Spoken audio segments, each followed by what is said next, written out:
Mr. Williams, and this is Maeve, and we are here for the Clay Classic News. Today is Friday, and May 1st. So we hope you had a great week, and we've got 3 weeks left of school. And if you haven't checked your Canvas pages yet, there should be a link to the online book fair for 2 weeks. Check out some books and get those shipped to your house so you have some good summer reading. And there you have it. So what do you think? All right. And now let's hear it from our reporters around Carmel. Happy May Day! If you don't know what May Day is, let me tell you. May Day used to be a holiday that we used to celebrate on May 1st to welcome back spring. And you usually would have a basket and you put some flowers in it. And since I don't really have a basket right here, so I have created this paper basket thing, and it has some flowers in it. And now we're gonna go put on my neighbor's doorstep.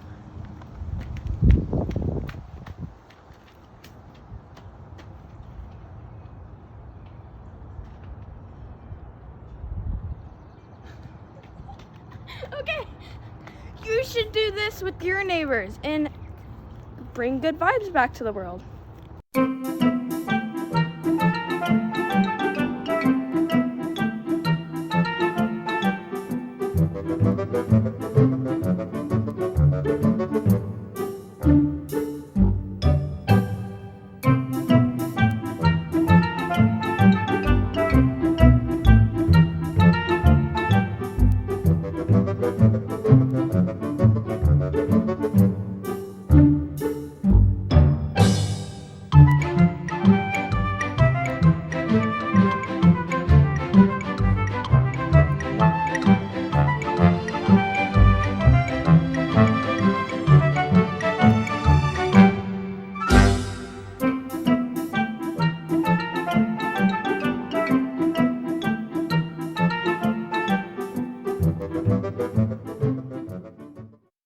I'm going to be showing you some of these basketball workouts that you can do while being in quarantine. The first one is dribble high with one hand, then cross to the next hand. Then you're going to dribble low with both of those hands.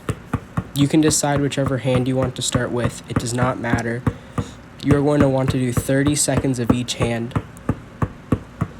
The next workout is going to be a in and out, and then a between the legs. You are going to be doing this with each leg for 45 seconds, and you can do as many reps of this as you want. It can really improve your ball handling.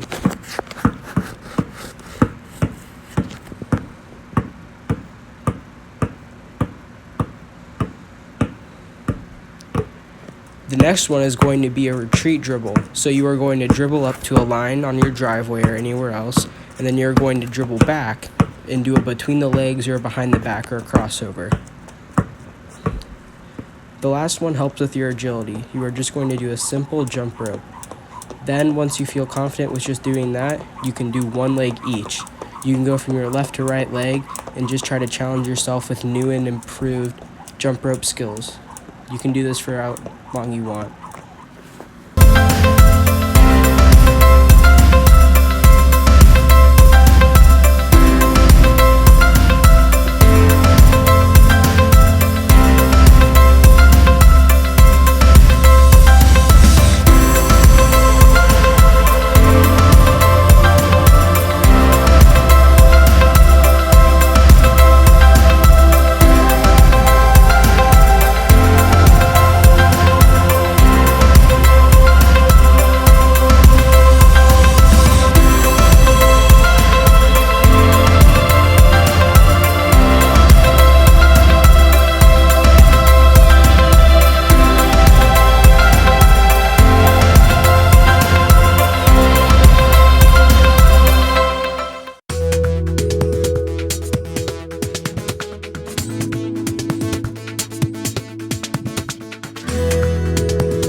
Trader's Game is by another really popular author, Jennifer Nielsen. Remember, she wrote A Night Divided, The False Prince, Mark of a Thief, the Scourge, Resistance.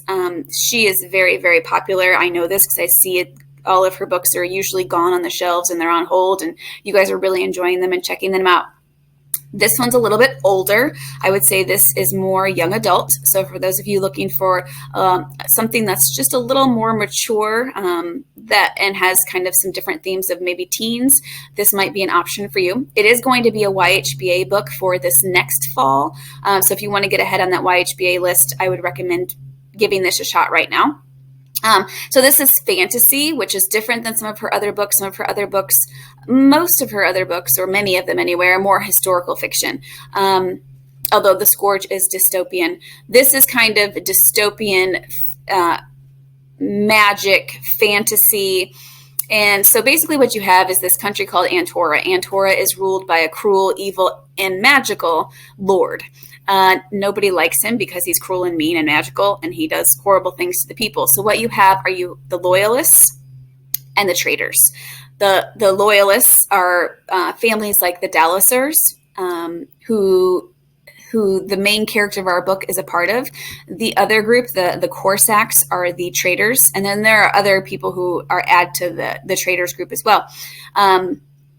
And so you have this girl named Kestra who is part of the Dallasers, and the Dallasers will do anything to make the Lord happy. And so that means they do some really bad things too. So people don't like the Lord, the guy with the magic, his name's Endrick, and they don't like this family either because they do all the bad things that Endrick wants done.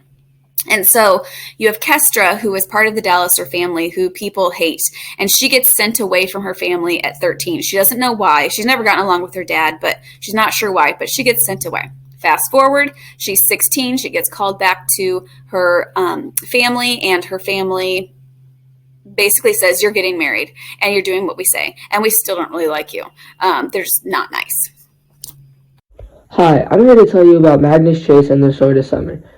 Magnus Chase is a 16-year-old kid living in Boston. Since his mother's death, he's lived alone on the streets, keeping one step ahead of police officers. One day, he's tracked down by an uncle he's never met, a man his mother claimed was very dangerous. His uncle tells him a secret. Magnus was the son of a Norse god, and Viking myths are true. Gods of Asgard are preparing for war. Trolls, giants, and worse monsters are stirring for doomsday. To prevent Ragnarok, Magnus must search the 9 worlds for the weapon that has been lost for 1,000 years. When an attack by a fire giant forces him to choose between his own safety and the lives of hundreds of innocents, Magnus makes a fatal decision.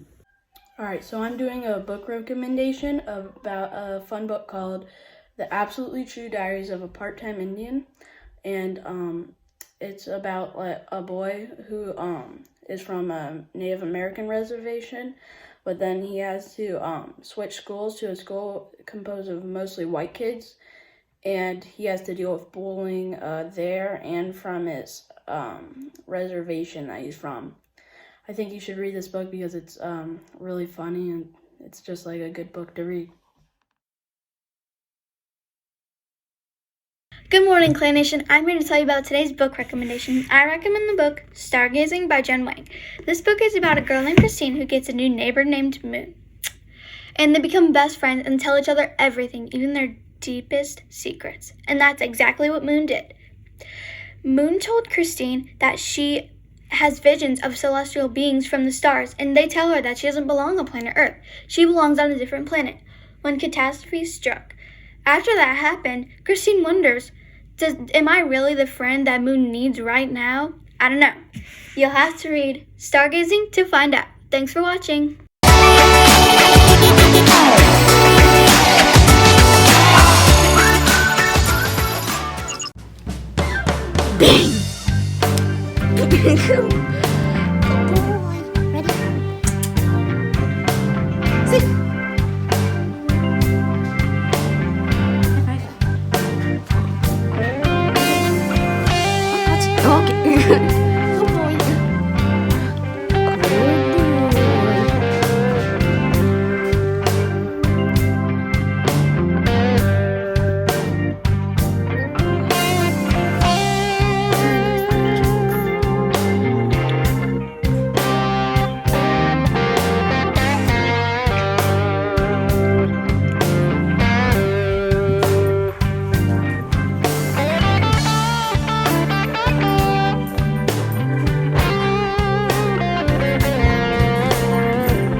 Jake. He's a Greyhound White Lab mix, and he can catch his whoopee.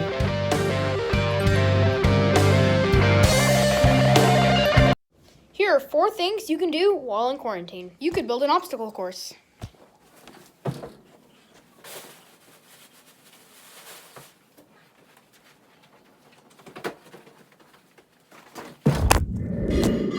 You could bake or make stuff.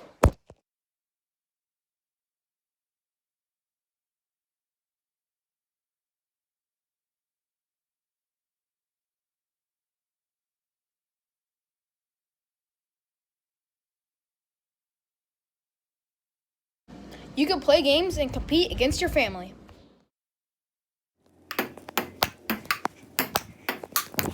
Or you could do some creative trick shots. Try 58. Let's go! Try 58. And that's 4 things you can do while in quarantine.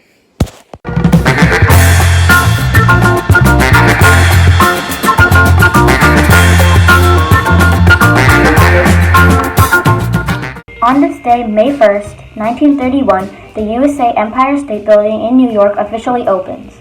On May 1st, 1941, the USA Code Talkers were specially recruited by the Marines. On May 1st, 1982, the Knoxville World's Fair opened and over 11 million people visited during the 7 months that it was open. On April 24th, 1872, Mount Vesuvius erupts in Italy. On April 25th, 1901, New York becomes the first state to require license plates with a $1 fee. On April 26, 1954, mass trials of Jonas Salk's anti-polio vaccine began. On April 29, 1990, wrecking cranes began tearing down the Berlin Wall at Brandenburg Gate. On April 30th, 1789, George Washington is inaugurated as the first U.S. president. You can practice an instrument you already know, or you can learn a whole new one. You can go for a run, or you can take a walk. You can also take some time to relax by enjoying the great outdoors. If those don't sound fun to you, then you can bake or cook. And if your closet's getting messy, then you might want to go in there and clean it out. Plus, you can always just sit back and watch your favorite TV show. But make sure that you're exercising and staying healthy at home.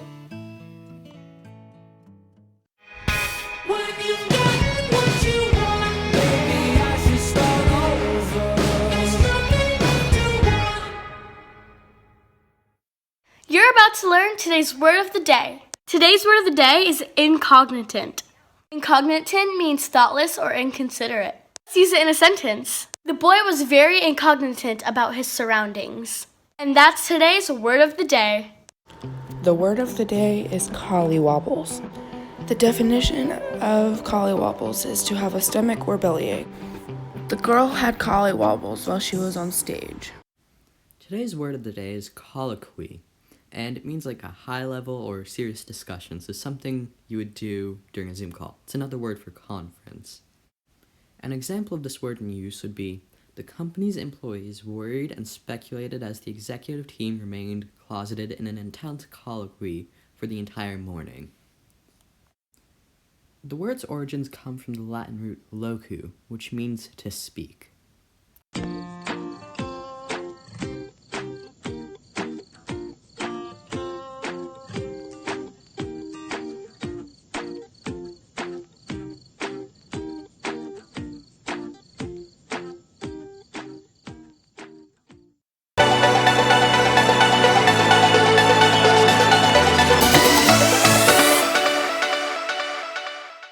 Friday, May 1st is National Space Day. This holiday is out of this world. This Saturday, May 2nd, is Astronomy Day. Saturday, May 2nd is National Lemonade Day. When life gives you lemons, celebrate this holiday. This Sunday, May 3rd, is Two Different Color Shoes Day. This is a weird one. On Sunday, May 3rd is National Lumpy Rug Day. Monday, May 4th, is Star Wars Day. National Candy Orange Peel Day falls on May 4th, Monday. Tuesday, May 5th is Totally Chipotle Day. Wednesday, May 6th is No Homework Day. Thursday, May 7th is World Password Day.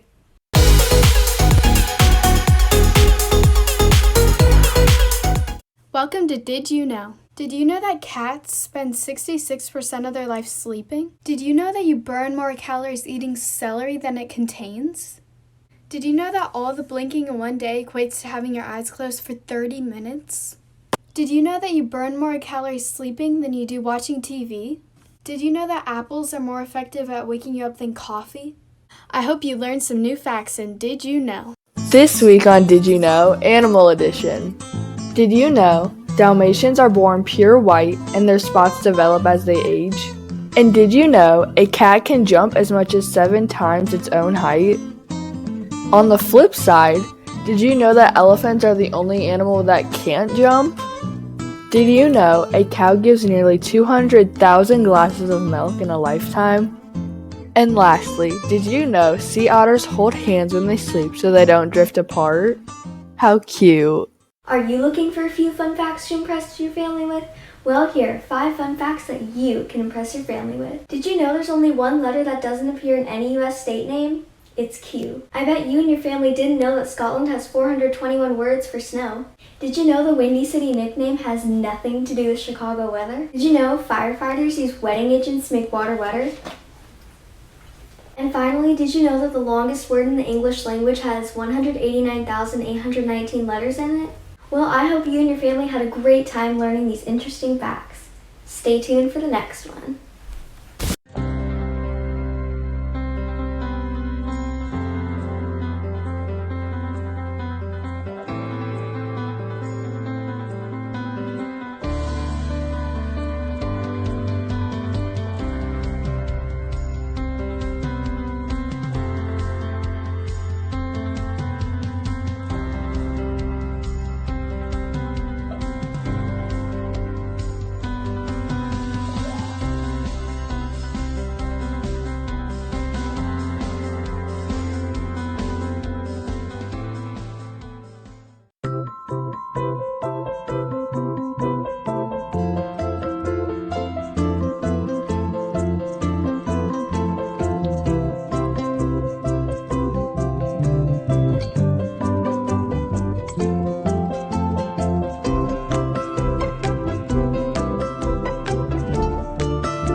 Maeve and I would like to wish everyone a happy Friday and to stay classic, Clay.